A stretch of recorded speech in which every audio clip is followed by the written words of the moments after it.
Yo, what's going on everyone? I am Jinsula. Welcome to today's Pokemon Go video, and today is going to be a bit of a raw discussion video. I'm not necessarily going to be covering any kind of strategies or talking about any news, but I wanted to address something. I've been reading the comments of my YouTube videos, and of course there are plenty of comments that are saying that I am too negative towards Pokemon Go, that I am very pessimistic, and I'm unfairly treating Niantic with a lot of criticisms.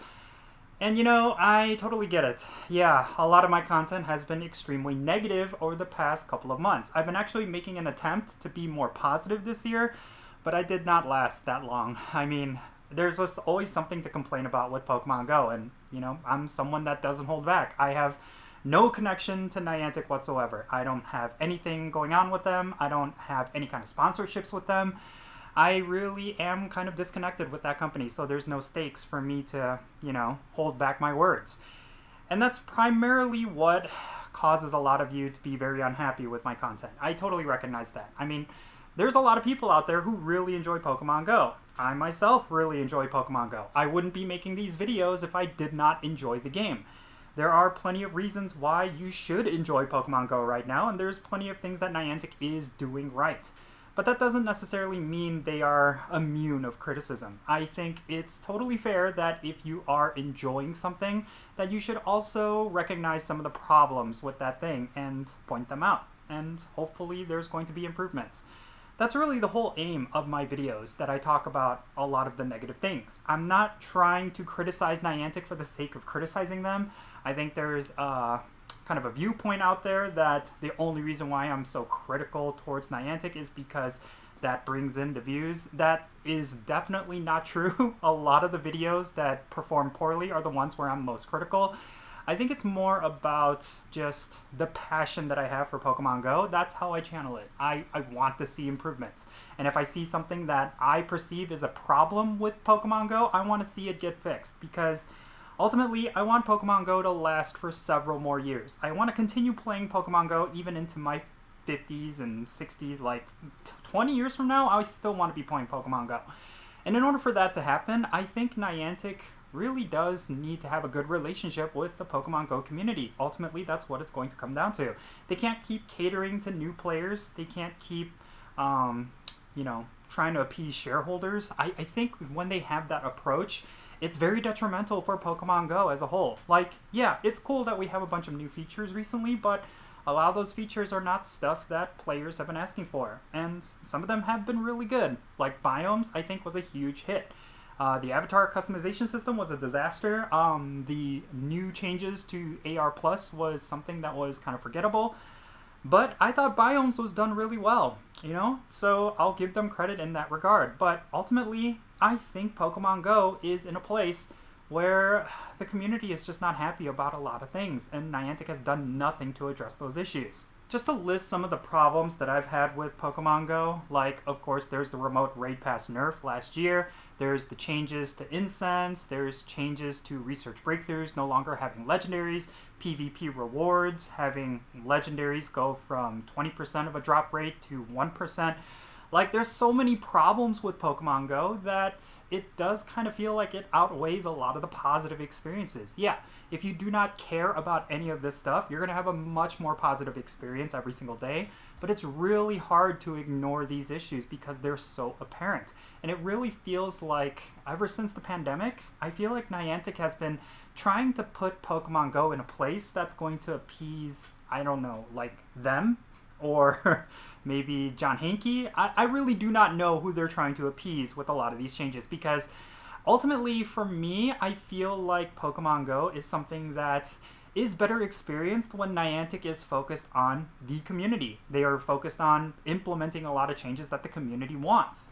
And that's when the game flourishes. I mean, recently there was a bunch of quality of life improvements that Niantic implemented, and the community celebrated that because they felt like they were being heard finally. And you know, that's kind of what I feel like is missing. I feel like when it comes to Pokemon Go's gameplay, when it comes to how Niantic treats the Pokemon Go community, it often feels like the community is not heard. And that's one of the reasons why I say a lot of negative things on my videos, because this is what I feel the community is saying. I mean, if you go to Niantic's social media, like, regardless how you feel about Pokemon Go and Niantic, if you're just completely positive about this game, if you just do not see any issues with it, you should still go and see the social media pages for both Niantic and Pokemon Go. Yeah, you might dismiss it as being just a bunch of toxic trolls just spamming those pages, but then you can go to Reddit. You can go to the Silph Road Reddit. You can go to Pokemon Go's Reddit. Like, if you go there, you'll see a lot of the same comments. You'll see a lot of the same criticisms. And then when you go out to in-person raids, like if you go to an elite raid where there's a bunch of more hardcore players as well as casual players, both of those groups will be making the same complaints. You gotta understand that no matter what you might feel about Pokemon Go, no matter how positive you feel about Pokemon Go, a lot of players are feeling these issues. A lot of players do not enjoy a lot of these aspects of Pokemon Go. They do not like the fact that Niantic is continuously taking things away from the game that players are actually enjoying. They feel like Pokemon Go is one of those games that's just incredibly grindy and it's not a fun experience. And Niantic has done nothing to address that. And a lot of players feel like it's extremely difficult to get the right Pokemon for the right situations. Like, if you want to engage in PvP, you will eventually have to be involved with the Master League, for example. And if you want to succeed in the Master League, well, you need 100% IV Legendaries, you need 100% IV Super Rare Pokemon. And for a lot of players, the only way they can get these Pokemon is through cheating. They either spoof or they use maps. That's the only way for them to get the right IVs for different Pokemon. Even in the Great League and Ultra League, it also applies. But, you know, I feel like Niantic is kind of in a place where they feel like players do not care about IVs. Players just simply want to complete their Pokedex. Or maybe they just feel like every single player loves to play Pokemon Go the way they think players play Pokemon Go, which is, you know, the whole Singaporean grandma discussion that we had last year. Like, I feel like Niantic is completely out of touch with the Pokemon Go community and the way the community wants to play the game. I think that's extremely important because you see so many AAA games fail because of this very reason. You see it the most with, like, Blizzard Entertainment games. You know, all the controversies and all of the accusations aside, there was a time period where Blizzard was a little in over their heads, and they treated their community as if they did not know what they wanted, that what the community should want is what Blizzard is producing. You know, there was the whole clip of, I think his name was Jeff Kaplan. No, definitely not Jeff Kaplan. I forgot his name. He was the president of Blizzard at one point, but he said on stage at BlizzCon that you think you want it, but you don't. Have you ever thought about adding servers for previous expansions as they were then? No. And by the way, you don't want to do that either. You think you do, but you don't.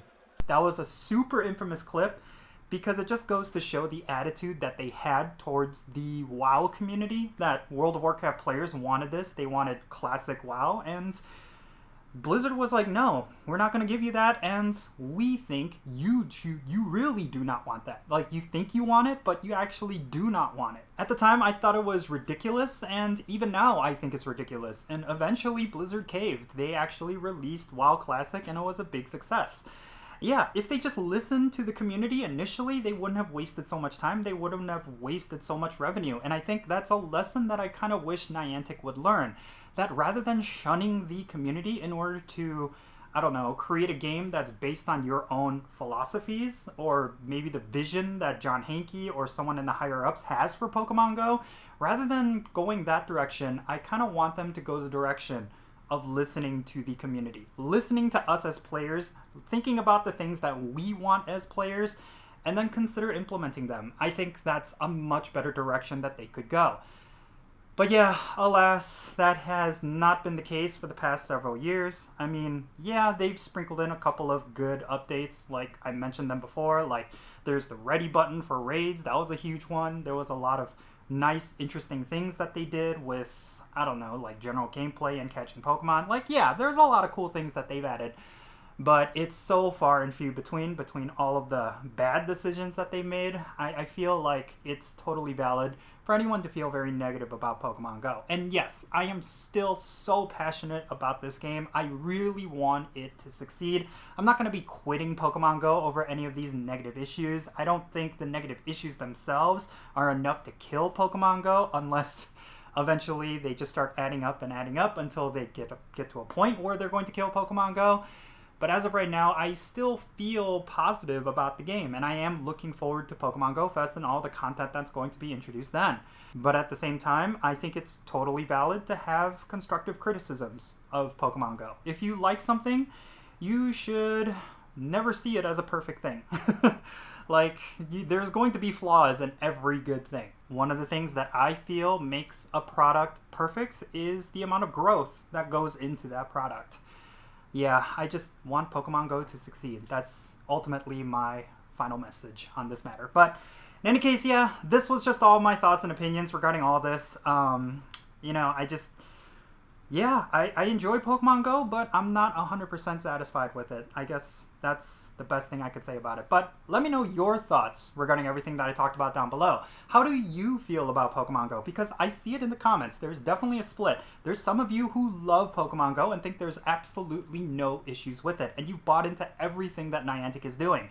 But there's also plenty of other people who are even more negative towards Pokemon Go than even I am. So I want to know where people are coming from. I want to know why you feel so positive about Pokemon Go. And for those of you who do not like Pokemon Go, I want to know why as well. So yeah, let's hear all of that and let's have a great discussion. And who knows, maybe I'll do a follow-up because this is a very interesting topic and I kind of want to talk about it even more. Yeah, it's not often that I make one of these raw videos where I just kind of open up and just share what's ever on my mind, unscripted, unrehearsed, and yeah, this was very fun and interesting. But yeah, thank you so much for joining me for this video. If you ended up finding it to be insightful, make sure you hit that like button and subscribe if it's your first time here.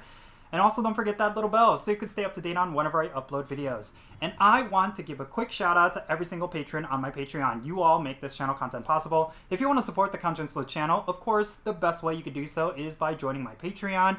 And in return, I will add you to my Pokemon Go friends list. So if you want to interact with me in some way within the game, like with remote raids or the friendship system, then make sure you go and check out my Patreon. Actually, recently, one of my patrons got their first shiny, I think it was a Tapu Bulu or Tapu Koko, whatever the Tapu is right now, Tapu Fini.